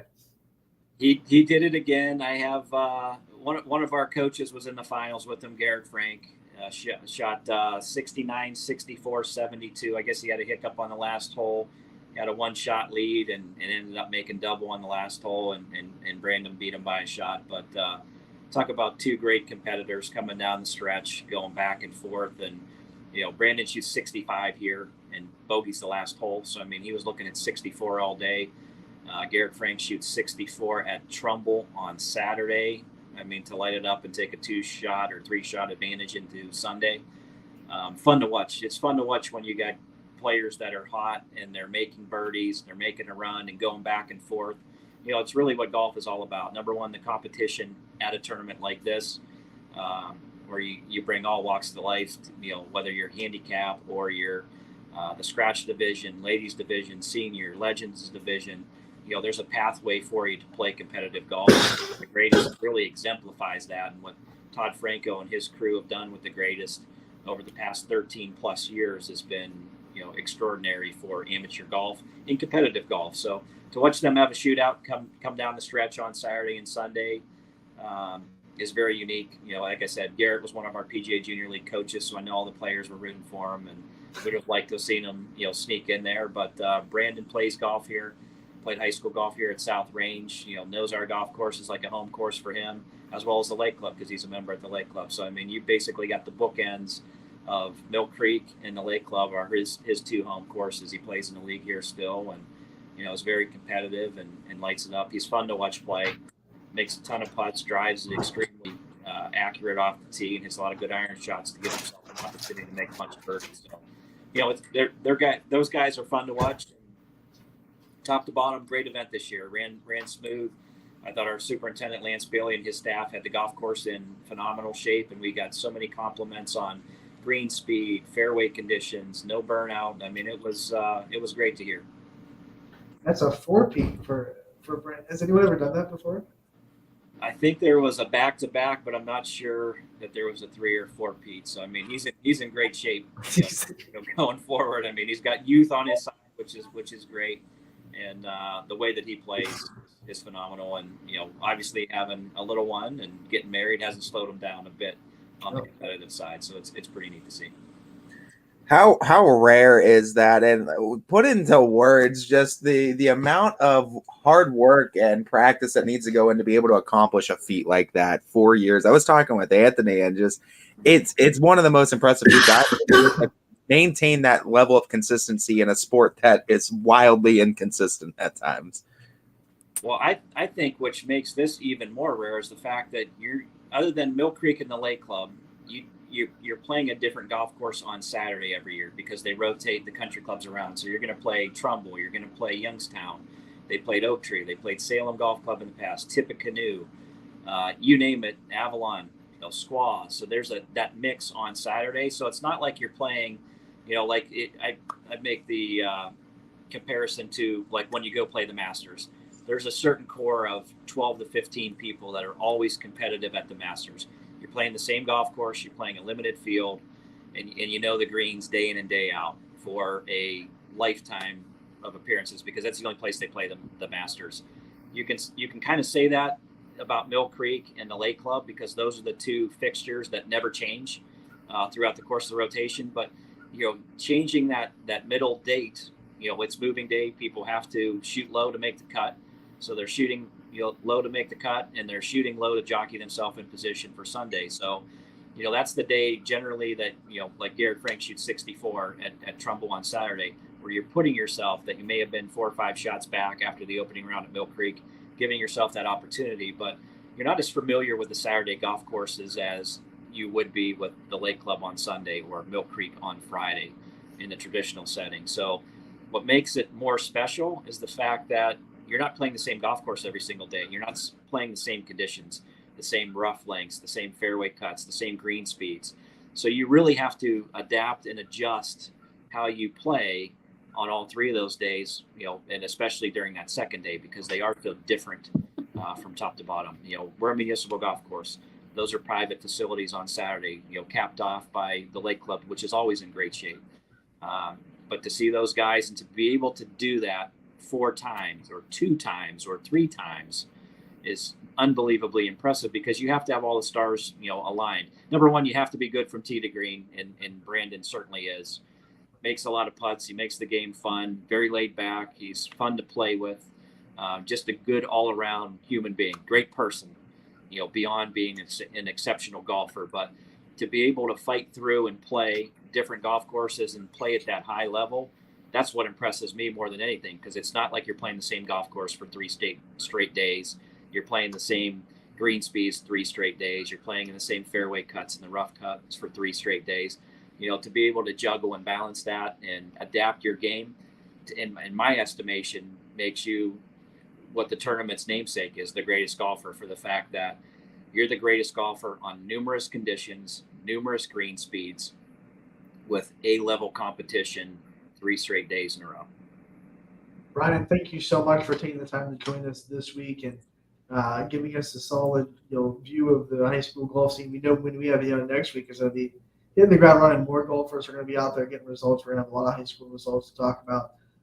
So we're going to have some fun, and we look forward to continuing having you on throughout the golf season. You got it. Thanks for having me on, guys. Have a great afternoon. Brian Tolnar, like every week, giving us nuggets of knowledge.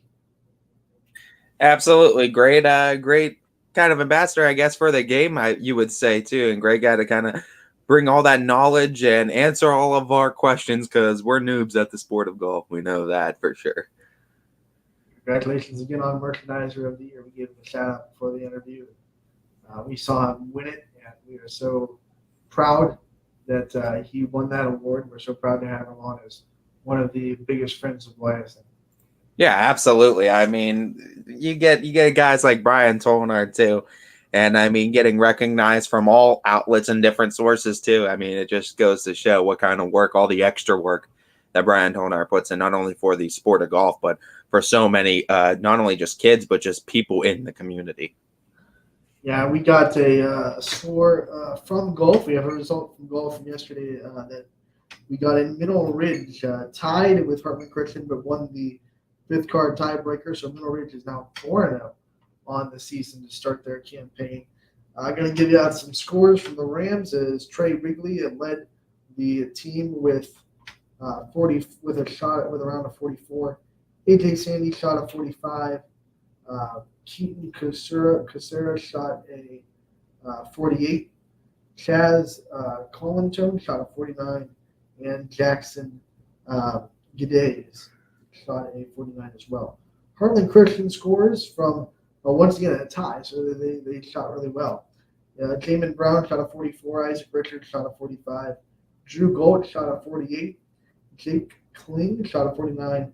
And then Landon Leonard shot a 52. And that last score was the one that won it for Middle Ridge, as it was Jackson Geddes with a 49, and then he beat Landon Leonard with a 52. So that was the difference. The fifth score tiebreaker got Middle Ridge the win, and they are now 4-0 in the season.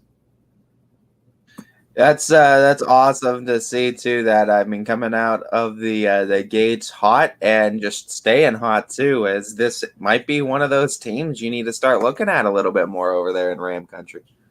All right, we're going to take another break on the day. When we come back, we'll have more Running Point on Ysn. Brought to you by Greenwood Chevrolet in Austintown. It's a new year at Acura of Boardman and Boardman Mitsubishi with huge savings on over 350 fully inspected vehicles. We have cars, trucks, SUVs, minivans, and work vehicles. We don't have it, our team will find it.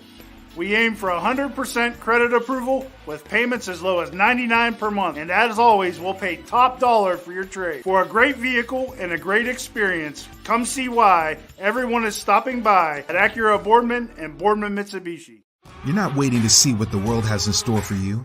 It's more about what you have in store for the world. All you need is the opportunity. All you need are the resources of a large university and the advantages of a personalized academic setting, where you can experience new worlds in the arts and sciences, business, and education, and make them your own. We are where you shape your future. We are Youngstown State University, and proud. You know, being able to have success on the football field and the basketball court and just every aspect of, my sports career is now documented. One of the greatest things about high school sports is to be able to talk about it for the rest of your life and to look back on the days with my buddies whenever we had some battles, whether it was with, our rival or just another game. And I could go back and look at it and, not only myself, but my family members, my teammates, and it's something that will last a lifetime. My name is Parker Sherry, and my sports network is your sports network. It's storm season. I think we're under the gun for some heavy storms over the next couple of hours. And Storm Tracker 21 is ready. This is probably the one we're keeping a closer eye on. On air. And locally, we're going to have a lot of eyes on our area. Online. All right, let's talk high-risk futurecast and the timing of this weather. On social media and on our app. Notice we'll have scattered showers on Thursday. Stay ready with Storm Tracker 21. The severe weather threat now through around sunset this evening.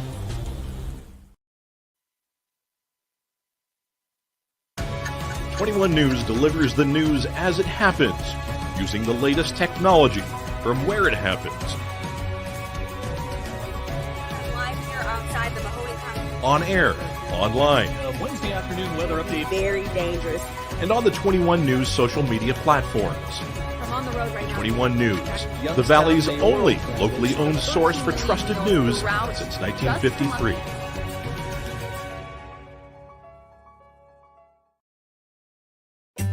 As fine as the eye can see, the finest hardwoods from the finest trees. Made for your home and within your means, Baird Brothers will help fulfill your dreams. Let life and light come shining through in quiet morns. And heavy traffic, too. Find your easy-to-afford fine hardwood floors and doors and more at BairdBrothers.com. Hi, this is Tommy Clem, owner of WRS Insurance Solutions. WRS Insurance Solutions is a local independent agency that specializes in life, Medicare, long-term care, and disability products. Call us at 330-953-3722 or visit us at WRSInsuranceSolutions.com to learn more. Good luck to all the student athletes in the Valley. For a great vehicle and a great experience, come to Boardman Mitsubishi today. As always, our full lineup of Mitsubishi models comes with a standard 10-year, 100,000-mile powertrain warranty. Boardman Mitsubishi, your hometown Mitsubishi dealer since 1999. But now you can see every school, to the smallest school, to the intermediate schools, to the schools in the outlying areas. It gives you coverage that you could just never get to before. It's something that's great to experience, and it's opened up a whole new wave of sports viewership.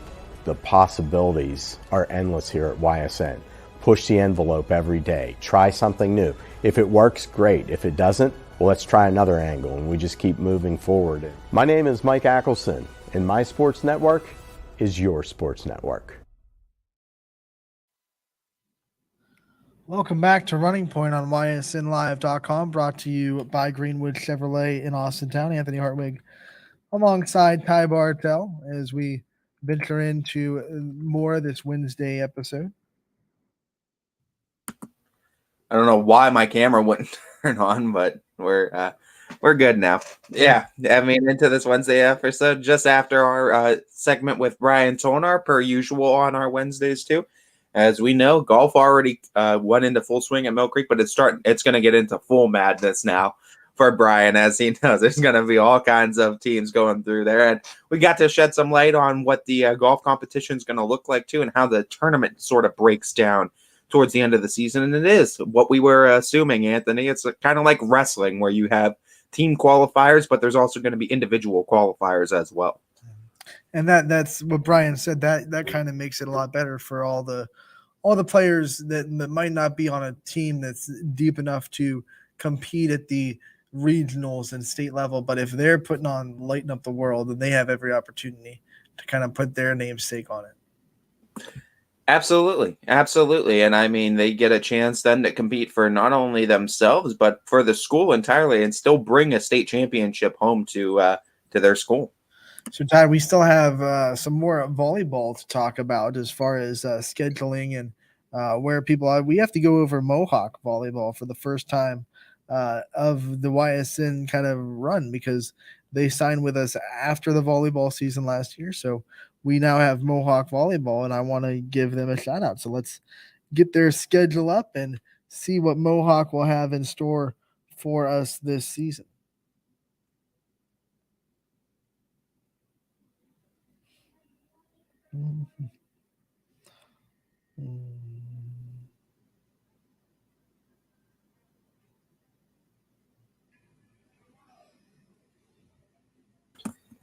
You have a trouble finding. I accidentally clicked on the Mohawk, the Middletown Mohawk. Oh, okay. I was like, well, I was waiting for you to start popping off the schedule, and I was like, well.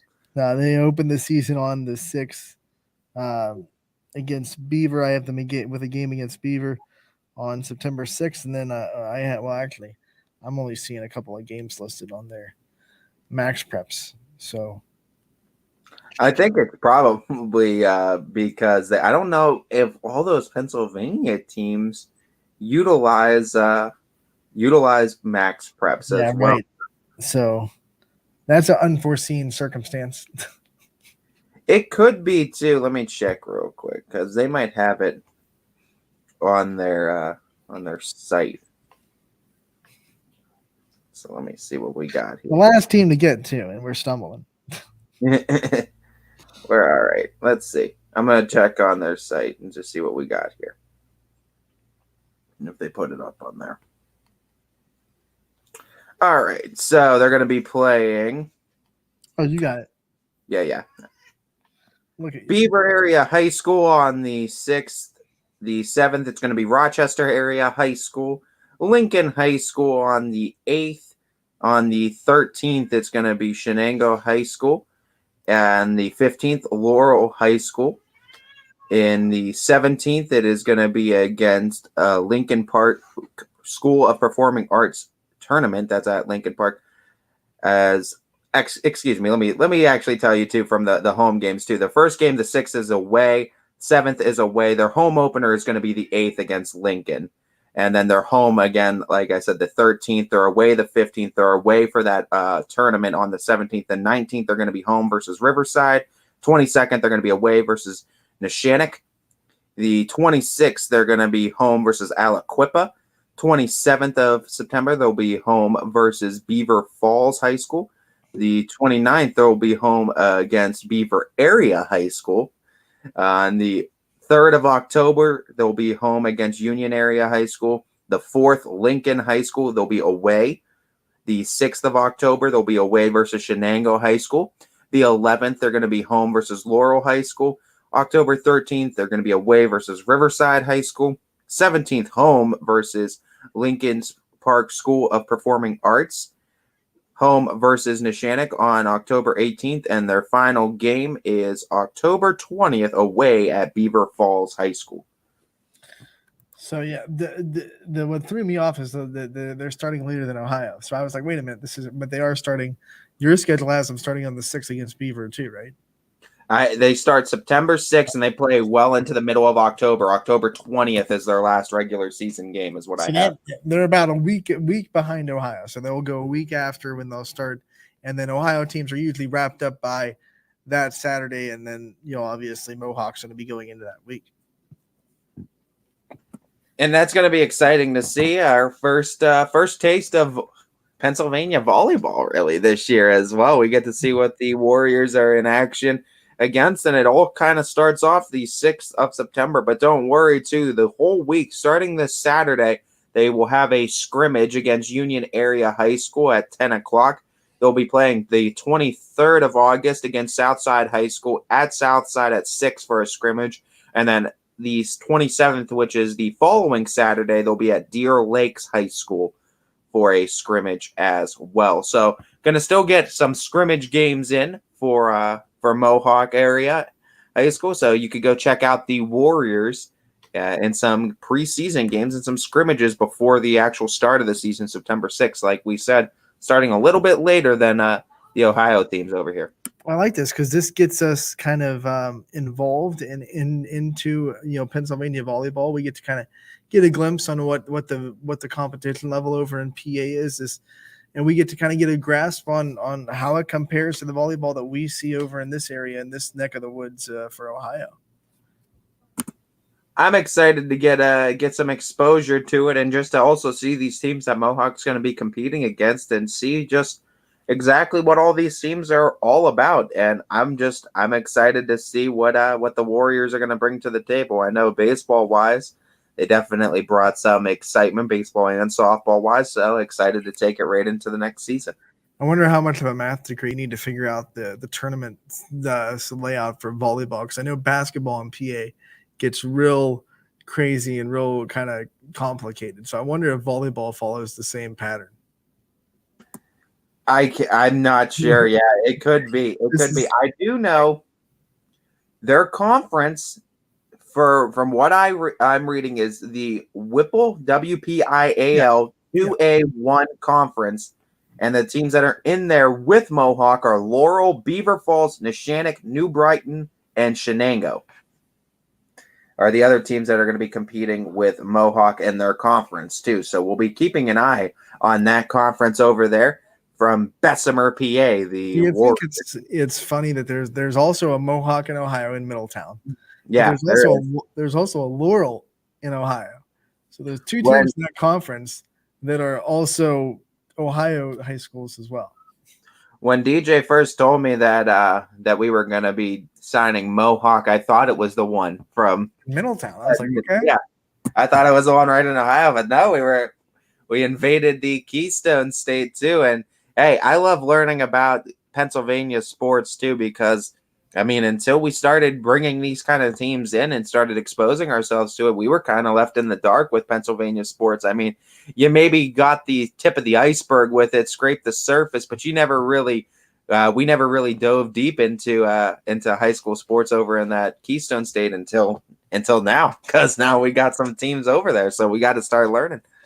And it's not just volleyball; it's every sport. We get to dive into a little bit of PA basketball and in the fall, and now PA football. Get a little bit more of a glimpse into that. Although PA football is really well covered by our friends over at WFMJ. They had a bunch of high school football previews from PA as part of their connection. So I think people in our area, because we're on that border, kind of get a good glimpse, or at least a decent glimpse into what PA football is all about. But now these ancillary sports, we're gonna really be diving into how good is the volleyball in Western PA? How good is the golf? How good is the soccer? How good is the basketball, the lacrosse, all these other sports that maybe don't get the widespread coverage in our area, but get touched on maybe a little bit. And I mean, that's what you love to see too. And I mean, we also want to thank our friends over at 440 and Gold that are now holding down a lot of Ashtabula County too, getting us getting exposure to a lot of our viewers here to what those teams up in Ashtabula are all about. And you can see their posts constantly being shared on our socials as well. And you'll be able to hear their voice too on Friday nights around the network. We definitely will. Let's see. I think they're scheduled to do a football game on Friday, and they will be Grand Valley at Jefferson. They'll have representatives there, and they're going to also be doing some other stuff in Ashtabula County as well. So we're excited for their obviously partnership, and then you know widening our scope to some of the, like you said, Ashtabula County schools, the Conneauts of the world, the Ashtabula Edgewood, teams that we've known of because they've been playing some of our teams, but now we get even a peek behind the curtain on what makes those communities so special. And I mean, it's certainly exciting too because 440 and Goal have been mainstays in Ashtabula County, so they know they bring that kind of closeness to these teams that you're not really going to get anywhere else. So hearing their voices talking about these teams at Ashtabula, know that they know what they're talking about. They know where the talent level is at, and they've been watching these guys on these football fields for quite some time and quite a few years. So they definitely bring a ton of knowledge to the table. Ty, speaking of results that are coming in, we just got the result from Campbell Memorial last night. The soccer team got the win over East Palestine to kick off their season, and 6-2, Campbell won.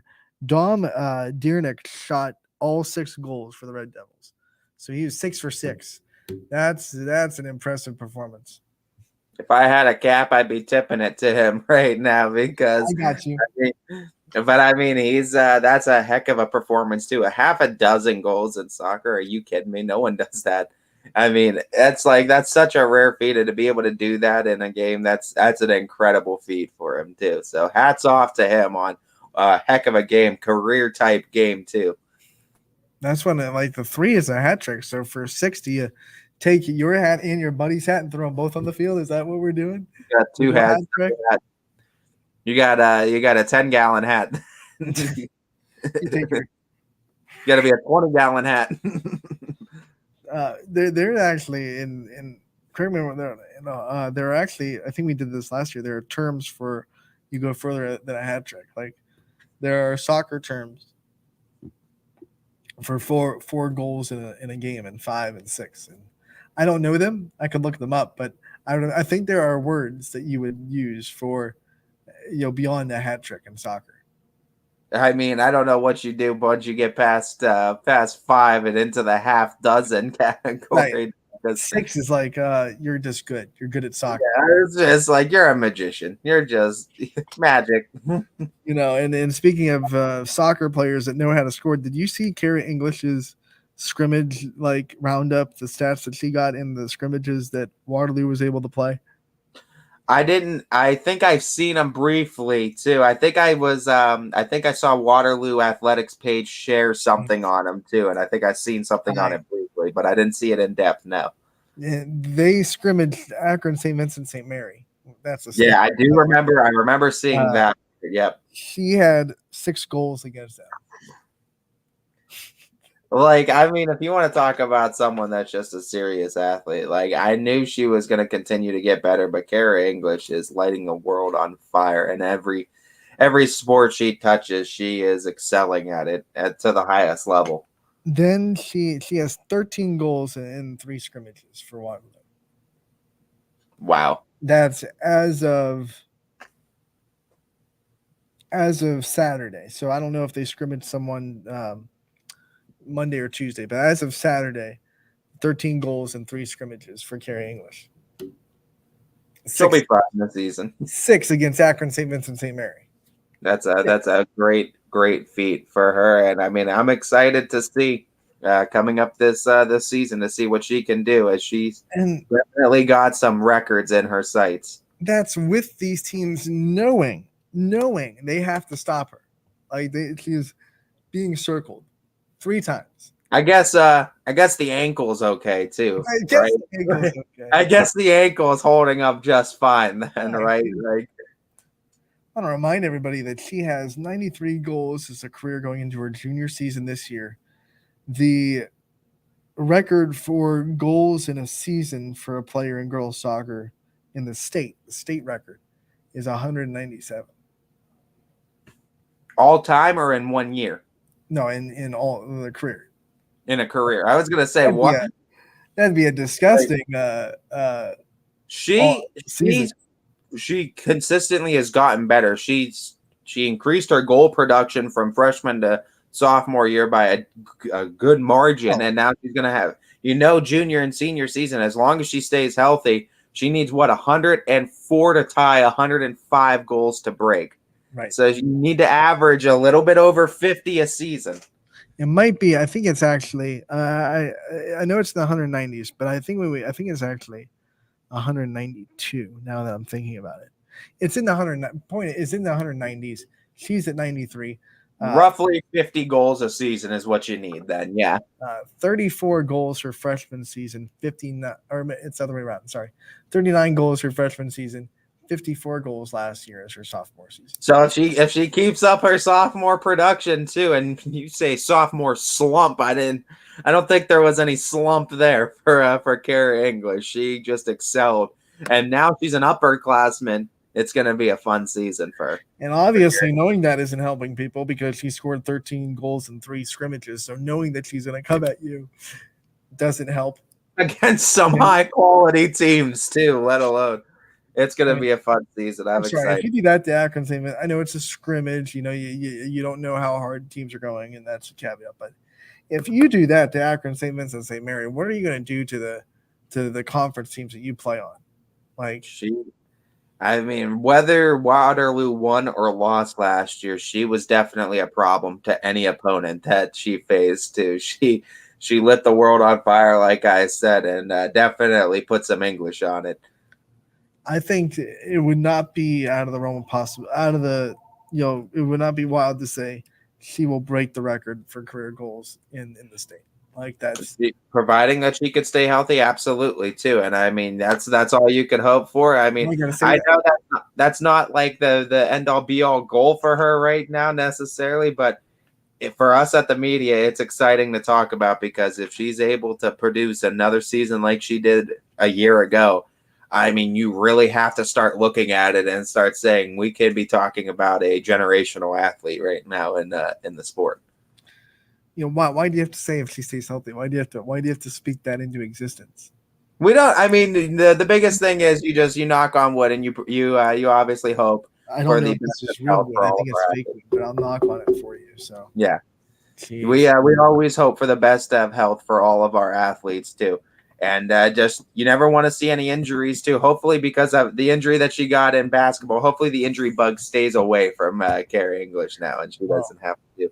It is a healthy Kyah English now, and they're going to go into this season with maybe the most exciting soccer player in the area. I think so for sure. I mean, she is definitely, like I said, putting up some impressive seasons, and I can't wait to see what she does this junior year because, I mean, if she, like I said, puts up a season like we saw last year, there's definitely going to be some talks about it. How about this, the class of juniors this year? You look at the Springfield team and how junior heavy they are. Sophie Gregory from West Branch is just going into her junior year. Kyah English, a junior, like the soccer junior class. On the girls' side, my word, it's gonna be for the next couple years. Soccer's gonna be taken care of for sure. And we saw Devin Sauerwein kind of save the game last night with a goal to tie things up. Junior there, so imagine if all these junior classmen were all on the same team. That's what I said. Like that would be a team of teams right there. That might be. That you might be talking state championship team right there. Talk about an all-star game. Woof. Yeah, for sure. That would be exciting. It's something else. And you look at the boys, and I think one of the most exciting players coming in this season is Noah Huda from Poland, the senior. So maybe it's going to be the senior class for boys that shine. There's the student athlete talent is exceptional anymore from freshmen to seniors. And I'm just excited to get another year of everyone kind of in different spots, taking new leadership roles on and getting newly acclimated with their roles on the team and to see how they flourish and thrive in those positions now. When you look at the boys side, a lot of the big programs are senior heavy this year. So like you got your Howland has, the good senior leadership. Like we just said, Poland has a couple of good seniors going into this year. You'll see, I just had it in my mind. You'll see a Mooney. Mooney has, a good handful of core senior leadership. So the girls' side, it's the new leaders, the girls that are stepping up into upperclassmen. And on the boys' side, it is these established leaders that are kind of shining bright this year. Every year in every sport, there's kind of like when you look at the big picture and you look at the scope around the area, it's like there's always that one class that stands out that year and says this class is loaded with talent. And soccer is no different. Like I said, in boys, I think this year's senior class, really good. In girls, it's the juniors right now. The junior class in soccer, really good. Yeah, it absolutely is, and I mean, I'm excited for the next coming years too, to just see what these athletes are able to do and how they're going to be able to continue to grow. You could argue the seniors in football right now, like the senior class of football, is ridiculously good. There's a lot of good quarterbacks, yeah, for sure. Quarterbacks, skill players, linemen. I mean, there are a lot of really good seniors in football right now. Yeah, there absolutely are, and I mean, this is the point too, where you also see these young players start to develop under these seniors as well, and that's where these younger players will be able to take the roles by the next season or 2 seasons from now. Honestly, I hate to be boring, but in volleyball, you look at the seniors. I mean, the Girard senior heavy with a bunch of the juniors that they brought back for next year. Same thing with Lakeview; they're senior heavy. You look at Poland has 7 seniors. Springfield has 7 seniors. Mineral Ridge brings back a couple of key seniors. A lot of the senior classes for these teams, these really good teams.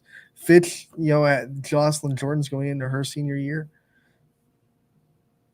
Senior class right now in volleyball. I hate to beat the dead horse with the senior class, but man, seniors in volleyball, football, and boys soccer, it's a really good last year for those athletes.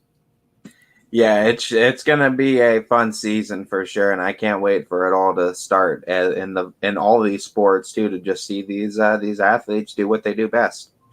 All right, Ty, let's look at tomorrow's games real quick before we get out of here. We have a couple of minutes that we can look at tomorrow's games.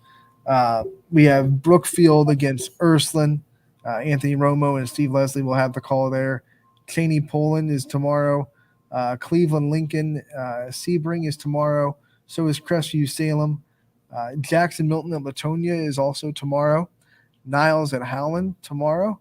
Springfield at South Range tomorrow. Toronto at Wellsville tomorrow. Newton Falls is going to be at Ashtabula St. John tomorrow. And then Edgewood at Conneaut will be tomorrow as well. That'll be the 4-0 and goal team down there at Conneaut to put that game on Ysn between Edgewood and Conneaut. So, Ty, outside of the obvious, the game that we've talked about, for the last week in South Range and Springfield, what are some games tomorrow that you're really excited about? Tomorrow we'll kind of break down all the matchups and go into a preview of the day, but exciting games as we kind of finish up today's episode from tomorrow's point of view. I said it earlier in the show, and I'll go right back to it. Cheney Poland is one that I'm really excited to see. I'm excited to see this Cheney team and see what they're going to bring to the table. They've been a program. A lot of these players have been playing in the program for a couple of seasons now, and they're going to be ready to put it all together and come out with a strong, solid winning season. And it's going to start with their rivals that they've really built in basketball. Remember all the times that they've clashed in a regional or a district championship in basketball. And you're going to go right into football right now and start that rivalry. 2 very hard-hitting teams, 2 teams that play the game the right way, and 2 teams that play with a certain kind of grit and a certain kind of toughness. And that's exactly what you're going to see with Cowboys Bulldogs tomorrow. On Poland's side, they are replacing a ton of starters from last year. So going to be a lot of new faces on that Poland team, Ty. I'm looking at Salem versus Crestview. It's a really good game. That's a really good game, too. I mean, I'm going off of experience because they've opened the season against each other before, and they've been pretty quality games. So I'm sitting there thinking, there's nothing that would say Crestview versus Springfield would be any less exciting than it always is when those two teams square up. I can't imagine it. I mean, when you have the quarterback play of Jackson Johnson, mix it with the winning culture that Crestview has consistently provided to with Coach Cusick over there. I mean, this is going to be a great game one way or the other, too, and it's a win that both teams feel like they need to start the season. Imagine if Crestview gets that win, that's now Division 6 Crestview beating a Division 4 Salem team. That's big money going into playoffs, trying to raise your playoff stock. Getting a win against a Division 4 team, that gets you a lot of points. It absolutely does, and I mean, Crestview would love that to start the season. I mean, if they go and they make the play, if they win that game and go and make the playoffs, how many times have we seen a week 1 victory be that teetering point, right? That thing that, okay, they're on the edge of being, maybe a top 8 seed. Now it's top 16, but in the past, top 8. But it was that one win against a Division 3 team that put them over maybe a team even with a better record that was sitting above them in the 8 spot. They kind of jumped them because they have the points of beating that higher division school week 1 or week 2. Happens all the time, and what we see too in these tournament situations, those points mean something as far as seeding's concerned and where you're going to get placed in the tournament. That's why if you're a lower division school, if you can grab wins against higher division teams, those computer points mean a ton for where you're going to get ranked too. So in cases like a perfect example, Springfield a year ago being D6, beating Geneva, which was D3, that was a huge win for Springfield that got him a ton of computer points. If you're looking for opportunities like that, if you're small schools and if you're larger schools, when you play those small schools, you want to look for good competition for sure, but you always have to be careful too, because a win against them doesn't get you a ton of points, and a loss against them will surely be very detrimental for you in a season. It will, and quit calling me Shirley. I couldn't resist it. So tonight, enjoy the last calm night. We do have a Scrappers game with Richie Giuliano and Anthony Romo on the call. Scrappers against State College at home tonight to continue their homestand. They'll be at home this weekend as well. So you can check that out. But tomorrow's when there's a lot of green on the screen. So enjoy it, kind of the last night of a breath, I guess you could say, before the rock rolls downhill and we get this fall sports season really kicking on Ysn. You look at 10, 20, 33, and then 34, 35, 36, 37, 38, 39, 40, 41, 42. I think if my quick count is right, should be 43 games between Thursday and Saturday, volleyball, football, soccer. That's super exciting too. I mean, wall-to-wall sports coverage for you here on YSN. Remember that the Hot Wheels logo theme? Hot Wheels, beat that. I feel like we're Hot Wheels right now. Beat that. Like 43 games in 3 days. Beat that. Can't do it. Me and Ty, we're taking a 22-hour break. We'll be back tomorrow from 12 to 2 with Mike Copley, the head coach of Edison football, joining us on the show tomorrow. We might get some other guests locked in. We have a couple that are sitting on just waiting confirmations on time. So make sure to tune in tomorrow from 12 to 2 after we take our 22-hour break. Casual Sports Podcast coming up next from 2 to 3. Power Hours got you locked in from 3 to 4. And then Mahoning Valley Scrappers against State College tonight. Richie Giuliano on the call, 7:05